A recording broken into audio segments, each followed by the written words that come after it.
Duty at Narayana classical homeopathic centre, Dahiyawa, Olagarh, Prayagraj. आज का हमारा टॉपिक रहेगा कॉन्स्टिपेशन, कब्जियत। कॉन्स्टिपेशन एक बहुत ही कॉमन प्रॉब्लम हो गई है जो आपको मैक्सिमम लोगों में, ज़्यादातर लोगों में देखने को मिलेगी। बहुत सारे लोग कॉन्स्टिपेशन से परेशान होते हैं, बहुत सारे लेग्जेटिव परगेटिव्स यूज़ करने के बाद भी उनको कॉन्स्टिपेशन की प्रॉब्लम सॉल्व नहीं होती है। कॉन्स्टिपेशन जो होता है एक ऐसी प्रॉब्लम है जो हमारे फिजिकल लेवल पे हमें इरिटेट करती है, साथ ही साथ वो हमें साइकोलॉजिकली भी बहुत ज़्यादा परेशान करती है। तो आज हम बात करेंगे कि कॉन्स्टिपेशन क्या होता है, इसके क्या क्या कारण होते हैं और इसके क्या लक्षण होते हैं।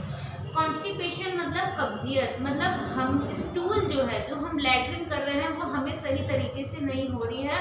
लैट्रिन हमें किसी को लैट्रिन रोज़ नहीं होती, किसी को दो बार जाना पड़ता है और उसके बावजूद भी उनका पेट साफ नहीं होता है। कभी कभी उनको ऑल्टरनेट डेज पे जाना पड़ता है, मतलब एक दिन छोड़ के उनको पेट साफ हो रहा है। अगर साइंटिफिकली हम बात करें तो साइंटिफिकली इसका मतलब ये है कि अगर आप हफ्ते में अगर लेस देन 3 बॉवेल मूवमेंट आपको एक हफ्ते में देखने को मिल रहे हैं तो मतलब आप एक सीवियर कॉन्स्टिपेशन से सफ़र कर रहे हैं। इस केस में आपको ट्रीटमेंट की ज़रूरत पड़ सकती है। कॉन्स्टिपेशन का मतलब ये होता है कि प्रॉपर तरीके से आपका पेट ना साफ होना। अब हम बात करते हैं कि इसके क्या क्या कारण हो सकते हैं। तो कॉन्स्टिपेशन का जो सबसे मेन कारण है वो होता है हमारे सेडेंटरी लाइफस्टाइल। जो हम काम नहीं करते, कोई फिजिकल एक्टिविटीज़ नहीं करते हैं, कोई एक्सरसाइज नहीं करते, सारा दिन सोफे पर बैठ के टीवी देखना और कोई भी फिजिकल एक्टिविटीज़ ना होना, ये एक बहुत बड़ा फैक्टर है हमारी सोसाइटी में कॉन्स्टिपेशन का। सेकेंड जो मतलब प्रॉब्लम आपको कॉज देखने को मिलेगा वो है लो फाइबर डाइट। आज की जो लाइफ स्टाइल है इतनी अनहेल्दी होने की वजह से जो भी हम खाना खा रहे हैं, जो भी हम डाइट ले रहे हैं, उसमें जो फाइबर की मात्रा होती है वो बहुत ज़्यादा कम होती है। फाइबर अगर हमारी डाइट में कम रहेगा तो एक वो भी बहुत बड़ा कारण है कॉन्स्टिपेशन का। तीसरा मुख्य कारण जो है लेस वाटर इनटेक। हम क्या करते हैं, हमें जितनी पानी की ज़रूरत है हम उतना पानी नहीं पीते हैं। हम पानी का कम इंटेक करने की वजह से भी हमें कब्जियत या कॉन्स्टिपेशन रह सकता है। चौथी जो मेन प्रॉब्लम है कि अगर आपको कोई डिजीज़ है, मतलब अगर आपको कोई पुरानी बीमारी है जिसका आप इलाज ले रहे हैं और उस इलाज की मेडिसिन जो आप खा रहे हैं उसके वजह से भी आपको कॉन्स्टिपेशन की प्रॉब्लम हो सकती है। इस केस में आप जिस भी डॉक्टर से अपनी मेडिसिन ले रहे हैं उस डॉक्टर से आप कंसल्ट करिए कि हमें ऐसी प्रॉब्लम क्यों है। नेक्स्ट जो है आपकी स्लीप। जो बहुत आज के समय में लोग क्या करते हैं, रात भर मोबाइल चलाना, रात भर मूवीज़ देखना, लेट नाइट सोना और मॉर्निंग में लेट उठना। एक लेट नाइट सोना या रात भर नींद ना आना भी एक बहुत बड़ा एक फैक्टर है जिससे हमें कॉन्स्टिपेशन की प्रॉब्लम हो सकती है। और जो आखिरी कारण है वो है ओबेसिटी, मोटापा। मोटापे की वजह से भी आपको कॉन्स्टिपेशन देखने को मिल सकता है। आज हम बात करते हैं कि और क्या चीज़ें हैं जिसकी वजह से कॉन्स्टिपेशन हो सकता है। जो बहुत ज़्यादा एक्सेसिव अल्कोहल्स का यूज़ करते हैं, दिन भर अल्कोहल पीना, हाई अमाउंट्स में अल्कोहल पीना, या जो लोग दिन भर चिंगम चबाते रहते हैं, दिन भर चिंगम खाते रहते हैं, उनमें भी आपको ये देखने को मिल सकता है। साथ ही साथ आपको कॉन्स्टिपेशन उन लोगों में भी देखने को मिल सकता है जिसकी फिजिकल एक्टिविटीज़ बिल्कुल भी नहीं है। तो ये सारे कारण हैं जहाँ पे आपको कॉन्स्टिपेशन देखने को मिल सकता है। अब हम बात करते हैं कि कॉन्स्टिपेशन के लक्षण क्या क्या होते हैं। इसके 7 लक्षण हैं।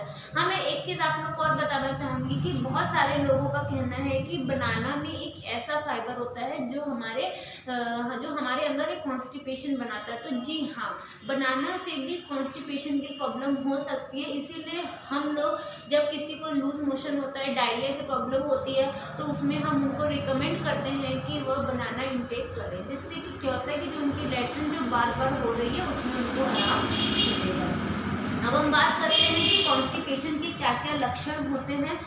कॉन्स्टिपेशन जो होता है, मैंने आपको बताया कि जो उसमें बॉवेल मूवमेंट होता है, जो आंत का मूवमेंट होता है वह प्रॉपर तरीके से नहीं हो पाता, जिसकी वजह से हमें ये कॉन्स्टिपेशन की प्रॉब्लम बनी रहती है। अगर इसकी साइंटिफिकली स्टडी जो कहती है वो ये कहती है कि अगर 100 एडल्ट हैं, अगर एक पॉपुलेशन में अगर 100 एडल्ट है तो उसमें आपको 16 एडल्ट ऐसे देखने को मिलेंगे जिसमें आपको 16 एडल्ट ऐसे हैं जिनमें कॉन्स्टिपेशन की प्रॉब्लम देखने को ही मिलेगी। और वैसे भी आज के समय में कॉन्स्टिपेशन एक ऐसी प्रॉब्लम हो गई है कि हर इंसान को अपने लाइफ में कभी ना कभी इस बीमारी से सफ़र करना ही पड़ रहा है। वो इस प्रॉब्लम से फेस कर रहे हैं, इसकी मेडिसिन भी ले रहे हैं।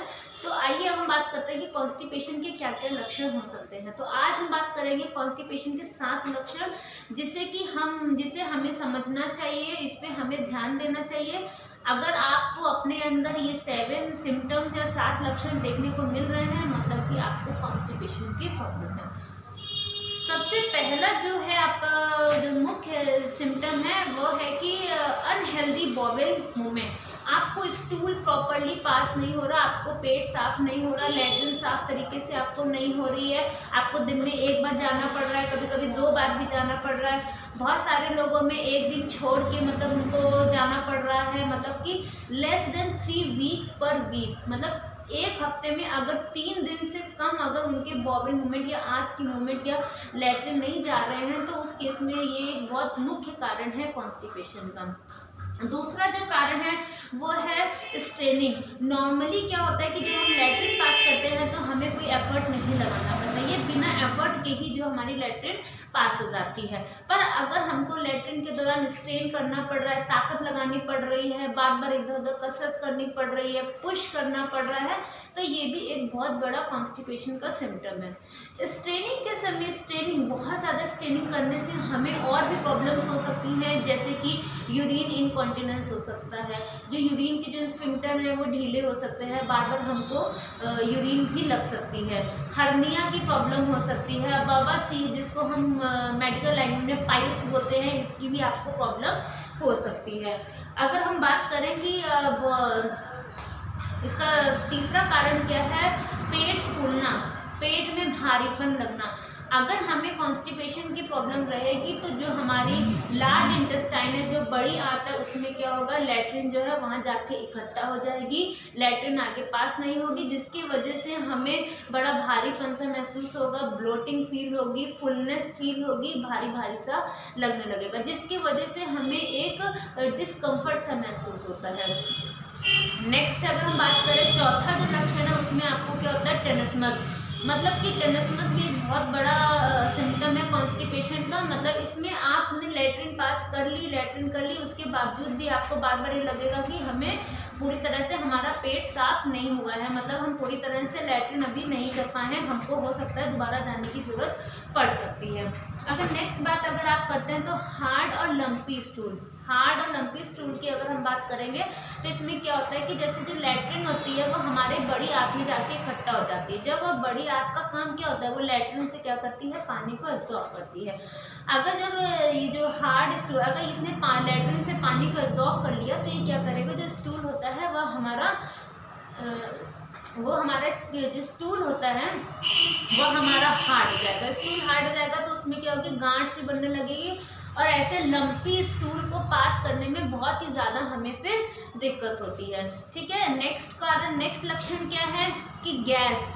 जो हम नॉर्मली गैस पास करते हैं उसमें हल्की फुल्की बदबू होती है, बट कॉन्स्टिपेटेड पर्सन जो होते हैं, जिनमें कब्जियत की शिकायत होती है, अगर उन मरीज को गैस पास हो रही है तो उनमें आपको बदबू देखने को मिलेगी। जो वो गैस पास करेंगे उस गैस में से उनकी बदबू होगी। ऐसा क्यों होता है, क्योंकि जब जो उनका लैट्रिन है, जो उनका स्टूल है, जो बड़ी आंत में जो इकट्ठा हो रखा है, वहाँ पे क्या है कि जो वो पैसेज है उसको वो लैट्रिन क्या करती है, ब्लॉक कर देती है, जिसके वजह से क्या होता है, वहाँ पे एयर नहीं पास हो पाती।